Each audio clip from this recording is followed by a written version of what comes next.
Hi everyone, welcome to Dungeons and Die Rolls. In this video I'm going to be unboxing my recently received pledge from Time of Legends, Joan of Arc.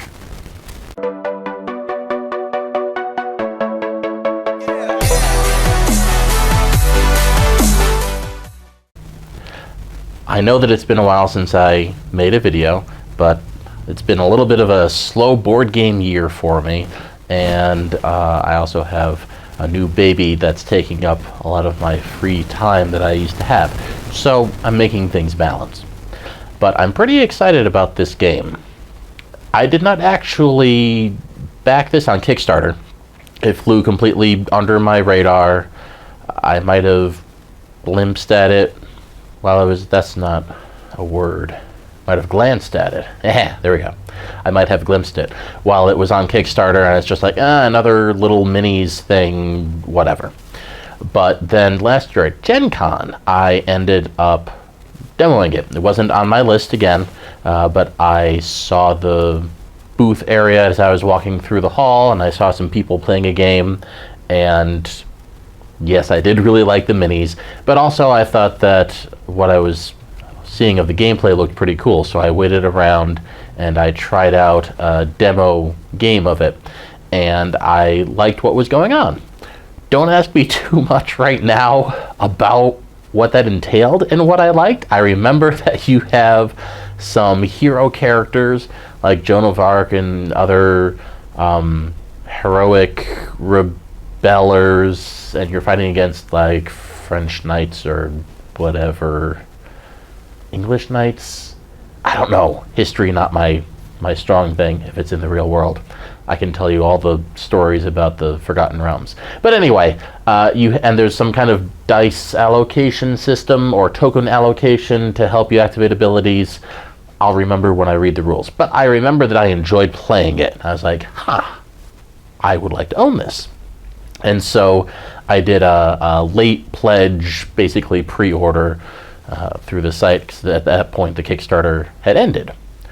And I just got it in today. So I'm pretty excited about this, especially since at some point during the manufacturing and shipping process they were saying that they thought the dragon, I think, was going to be delayed and shipped separately, and I was kind of excited about the dragon. But it's not. It's in my box. So I'm going to do this a little differently because the box is overly large and heavy for me to do my lap-based opening routine. So I'm going to go handheld with this camera and see if it's not too terrible, and I'll try to get it solidified as soon as I can. Stabilized, not solidified. It's already solid. So here is... Woo! That's my box. This is an impressive box. So, here, going handheld. Even though this is my bad hand. Not bad, but my non-dominant hand. So, okay, I had to take a moment to just cut open all the tape. I figured that was a good idea, rather than waste people's time with it. And here we go.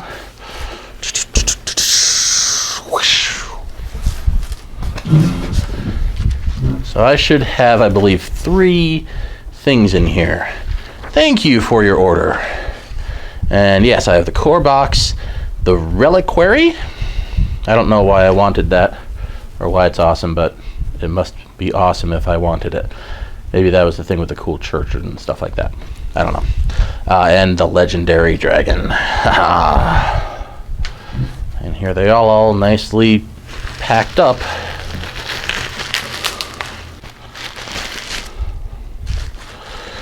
And we're going to start with the Reliquary, it looks like. I think that I need to stand this camera sooner rather than later. Okay, so I've got out my tripod. I think that's going to work a little better. So here is the Reliquary box, which is, I mean, that's like a good size for a game in and of itself. Dare you open the Reliquary and face the dangers it conceals. 5 new scenarios for 2 to 4 players. Face down death in person and his plague-ravaged horde. Save the chosen child threatened by evil incarnate, and relive the terrible clashes between the armies of Mehmet II and the sinister Dracula. That sounds pretty cool. Alright, so put that to the side. Alright, so I think this here is the core box. Aha! Time of Legends, Joan of Arc.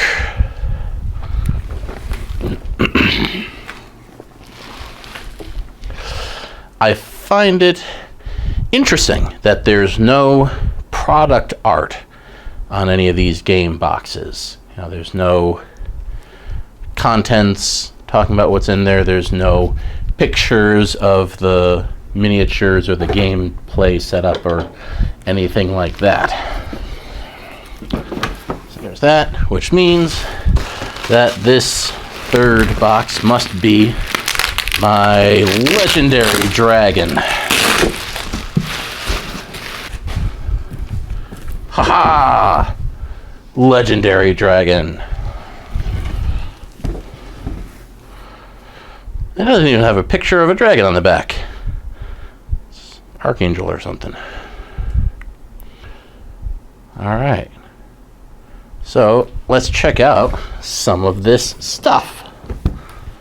Here we go. I had a little bit of a doozy figuring out the best angle to try this with, but I think that I have figured it out. So here we go with the core box. Or here we don't. Tight fit. Here we go. Okay. And ta-da! So, interesting, very plain packaging.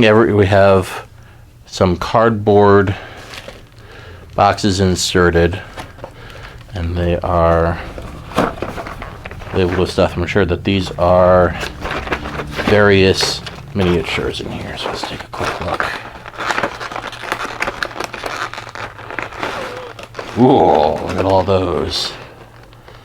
I have some foot soldiers, some chevalier, there's a werewolf down there, a loup-garou, if you will.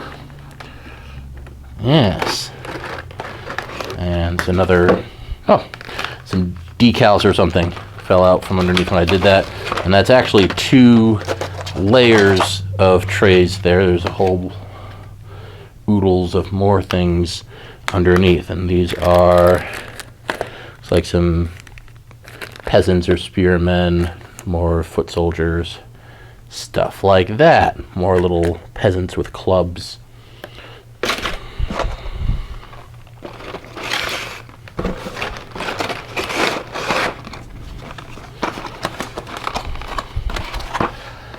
I am it's very much looking like this is going to be one of those games that would look super cool with painted miniatures, but I'm never gonna paint all of those. I think that I might go for maybe the hero characters, unique monsters, dragons, stuff like that, but definitely not all of those suckers in there are getting a paint job. So we have some cubes for marking things, some dice, lots of different icons and colors and things like that. More, let's see, this one is accessible. Here's some of the buildings. It's the church and a farmhouse. And as I recall, it was kind of neat because you can do things inside and outside of the buildings. So this church has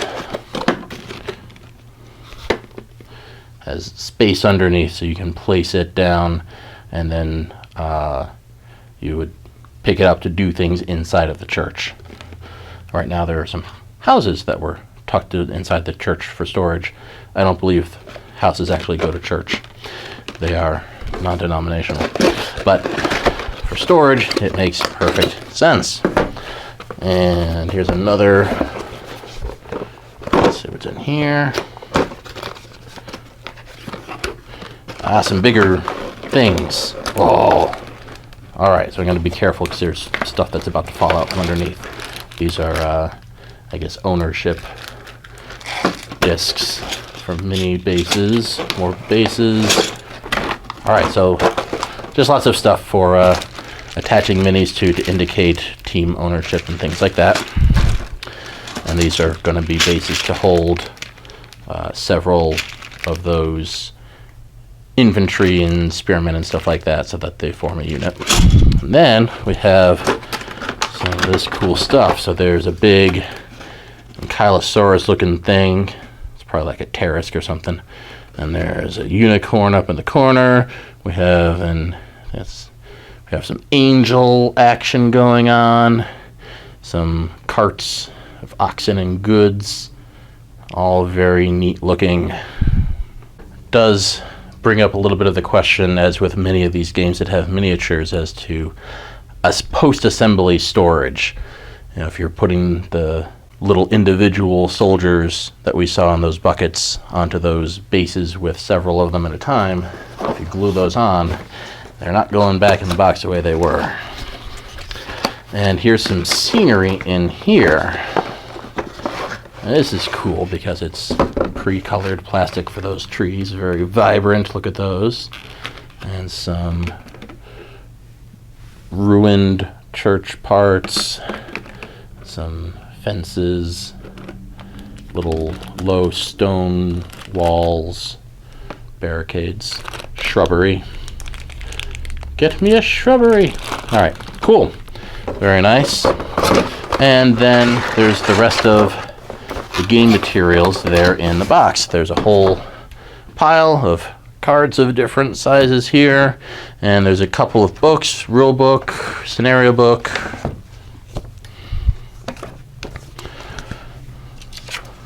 And then there's punch sheets down here for the player mats and tokens and the tiles that you're going to play the game on. Rather than dig all of those out right now, I'm going to pile this back in the box and open the others. Okay, here we are with the Reliquary box. So let's check this out. I'm assuming a similarly tight fit here.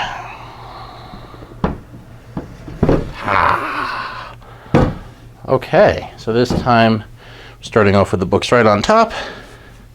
Reliquary and Reliquary. I do not need the French book card. So let's check out these boxes of good stuff here. This is a big one. Oh my. Oh my goodness.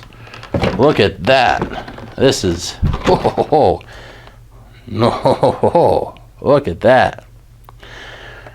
I kind of wish that I had kept out some of the infantry from the core box for comparison. But that's one of the things that really struck me about this game, is you have the human figures who are like this tall, then you have monsters this size that they're fighting against.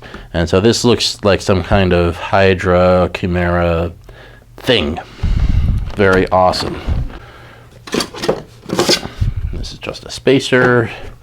And then here are more dudes.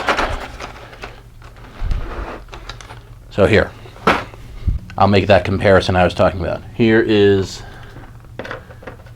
a dude-sized dude, and that Hydra Chimera thing that I pulled out. So, yeah.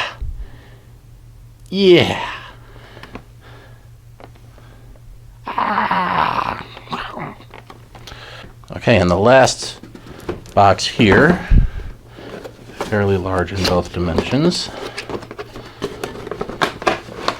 All right, so more little dudes and stuff like that, but then also more big monsters.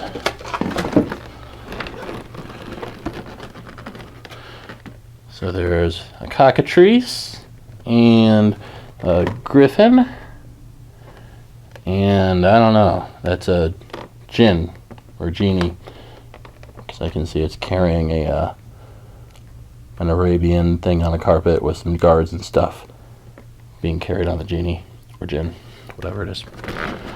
Very cool. Now I know why I got the Reliquary box. Last, but by no means least, is the legendary dragon. As I try to recall the size of this at the booth at Gen Con, I don't expect there to be much in this box except for dragon, but we'll see.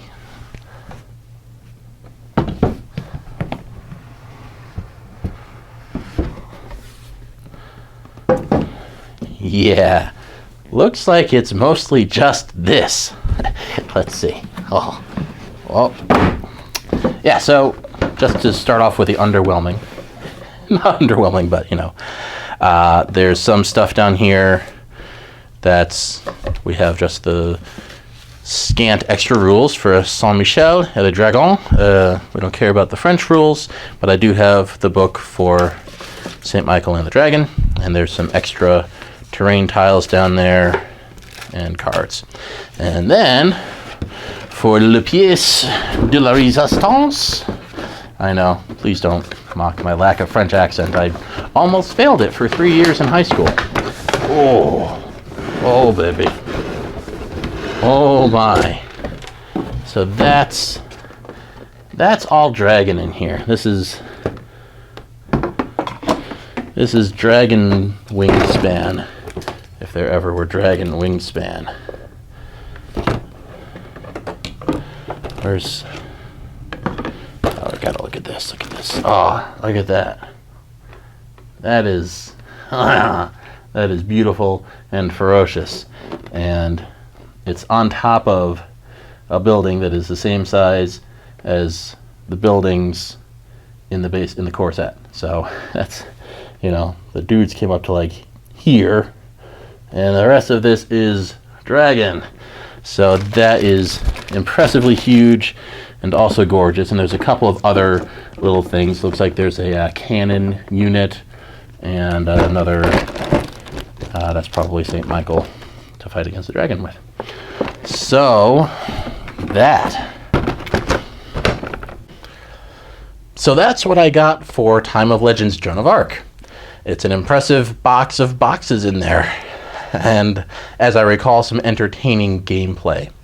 I know it's been a while since I did one, but I'm going to try to get an actual review out for this. So hopefully have some busy weekends coming up, but hopefully within the next couple of weeks, I'll get the chance to at least read up on the core set material and get a game or two in with some friends, and I'll make up a video of some thoughts and post it up here. So if you have any interest in seeing that, then like my channel, subscribe to it, and I'll see you next time.